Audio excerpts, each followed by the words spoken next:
Bapak, Ibu, kaum muda dan adik-adik yang terkasih dalam Kristus, telah sampailah kita di hari ke-30 dari bulan Katekisme Liturgi. Hari ini kita akan merenungkan liturgi dan para kudus. Dalam nama Bapa dan Putra dan Roh Kudus. Pada hari Sabtu, Maksi, seorang anak kelas 3 SMP, sudah bangun pagi-pagi sekali. Ia ingin ikut misa harian di gereja sebelum pergi ke sekolah. Ayahnya yang sedang menyirami tanaman bertanya, "Maksi, kok buru-buru ke sekolah? Sekarang kan masih jam 5, ada tugas piket ya?" Sambil mengikatkan tali sepatunya, Maksi menjawab, "Papa itu gimana toh? Hari ini kan tanggal 14 Agustus, ada peringatan Santo Pelindungku, Santo Maximilianus Maria Kolbe, martir zaman modern." Papahnya tersenyum bahagia dan bangga mempunyai anak laki-laki yang ingat akan Santo Pelindungnya. "Ya, tunggu Maksi, Papa juga akan pergi ke gereja menemanimu." Sungguh menggembirakan dan membanggakan jika setiap orang Katolik ingat akan peringatan Santo atau Santa Pelindungnya seperti Maksi. Semoga kita pun ingat akan hari pesta pelindung kita masing-masing. Alangkah baiknya jika kita bisa pergi ke gereja untuk merayakan misa kudus hari itu. Dalam misa itu kita akan saling mendoakan sambil memohon bantuan kepada orang kudus yang sedang dirayakan. Sudah sejak berabad-abad, Gereja Katolik menghormati orang-orang kudus dalam perayaan liturgi dan terlebih di dalam perayaan Ekaristi. Ada 4 tujuan penghormatan perayaan liturgi para orang kudus. Yang pertama, memuji dan memuliakan Allah atas karya penebusan Kristus yang telah dinikmati para kudus. Kedua, menyajikan teladan hidup bagi orang kudus bagi kita, memohon doa dan perlindungan dari orang-orang kudus itu bagi kita, dan mengungkapkan kesatuan kita dengan persekutuan para kudus atau Communio Sanctorum. Para kudus tersebut bagian dari gereja yang sudah mulia di surga.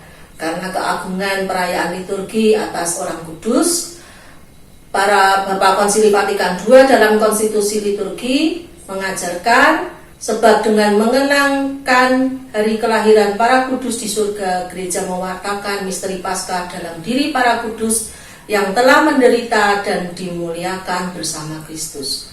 Itulah mengapa gereja senantiasa menyebut nama para kudus dalam perayaan Ekaristi, yaitu saat doa syukur aku. Bapak, Ibu, kaum muda dan adik-adik yang terkasih dalam Kristus, mungkin kita memiliki santo atau santa yang menjadi idola kita karena keutamaan dan kebijaksanaan yang mereka miliki. Contohnya Santo Paulus yang melaksanakan karya misioner yang luar biasa dengan segala keberanian yang dia miliki. Kita mohon bantuannya agar keberanian yang sama menjadi teladan bagi kita dalam kesaksian hidup iman di tengah masyarakat sekarang ini. Kadang-kadang kita mempunyai devosi khusus kepada salah satu dari santo atau santa. Namun apa yang kita minta dari mereka? Kita mohon kesaksian hidup mereka menjadi teladan iman bagi kita. Karya-karya iman yang telah mereka jalankan juga menjadi inspirasi iman dalam perjalanan hidup keimanan kita. Seperti yang kita lakukan sekarang ini. Berdoa kepada para pelindung orang sakit seperti Santo Sebastianus, Santo Rocus, Santo Damianus, dan para kudus yang lain untuk mendoakan kita pada Allah, karena kita percaya melalui doa-doa mereka akan membantu kita melawan wabah virus corona. Apalagi semasa hidup di dunia, mereka semua telah mencurahkan hidup untuk melawan berbagai penyakit menular. Saat menerima sakramen baptis, kita diberi nama salah satu para kudus dengan harapan kita bisa meneladan atau mengikuti karya imannya dalam kehidupan kita. Namun, perlu diingat bahwa semua doa itu ditujukan kepada Allah. Jadi, kita tidak berdoa kepada para kudus, tetapi kita meminta mereka untuk menjadi perantara kita di hadapan Allah. Para kudus akan mendoakan kita di hadapan Tuhan dan Yesus Kristus. kita bisa memohon perlindungan, bantuan, dukungan, dan kemampuan untuk hidup yang baik dan suci. Gereja di sepanjang sejarahnya mengatakan bahwa para kudus atau orang-orang berbahagia di surga oleh iman mereka telah mengikuti Yesus Kristus. Mereka membentuk suatu keluarga besar yang disebut gereja para kudus di surga, termasuk yang tidak atau belum dikanonisasi, di mana mungkin kelak kita menjadi bagian dari para kudus ini. Kita patut bersyukur pada Allah atas para kudus yang telah berkarya bagi penebusan Kristus.